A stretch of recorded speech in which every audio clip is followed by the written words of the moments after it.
আরে বাহ, আজ তো নিজেকে আয়না দেখে মনটা খুশি হয়ে গেল। বস, আজকে আপনার অফিসে মিটিং ঢাকায়। আরে আরে, লোকটাকে তো পুরোই আমার হাজবেন্ডের মতো লাগছে। তুমি কোম্পানির সিক্রেট বস, তাই না? আমি তোমাকে ধরে ফেলেছি। তো শেষ মেশ সত্যটা সবার সামনে চলে আসলো। এবার বলো, তুমি কোন কোম্পানির মালিক? তুমি সকাল সকাল কোনো উল্টাপাল্টা জিনিস খাওনি তো?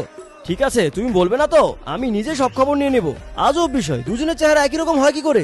আরে তুমি তো ফটো এমন ভাবে এডিট করেছো যেন বস তোমার বয়ফ্রেন্ড। আরে বেশি কথা বলো না। আরে দেখো সবাই, লিলি পাবলিসিটির জন্য বসের সাথে নকল ছবি এডিট করেছে। বস দেখুন, লিলি আপনার প্রপার্টি হাতানোর জন্য আপনার সঙ্গে নকল ছবি এডিট করে এনেছে। বাদ দাও এটা, আগে বলো তোমাকে যে প্রজেক্টটা দিয়েছি সেটার কি হলো? স্যার, ওটার উপরে কাজ চলতেছে, একটু সময় লাগবে। যদি কাজের দিকে মন দিতে তাহলে এত কোনো কমপ্লিট হয়ে যেত। লিলি, তুমি এই প্রজেক্টের সাথে কেমন ধরনের মজা করলে? আমি এই ডিল ক্যান্সেল করছি।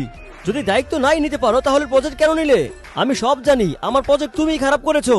হ্যাঁ, আমিই করেছি। কি করবি তুই? লিলি, আমি চাইলে তোকে এক্ষুনি জব থেকে বের করে দিতে পারি। কার এত বড় সাহস যে আমার ওয়াইফকে অফিস থেকে বের করে দেবে?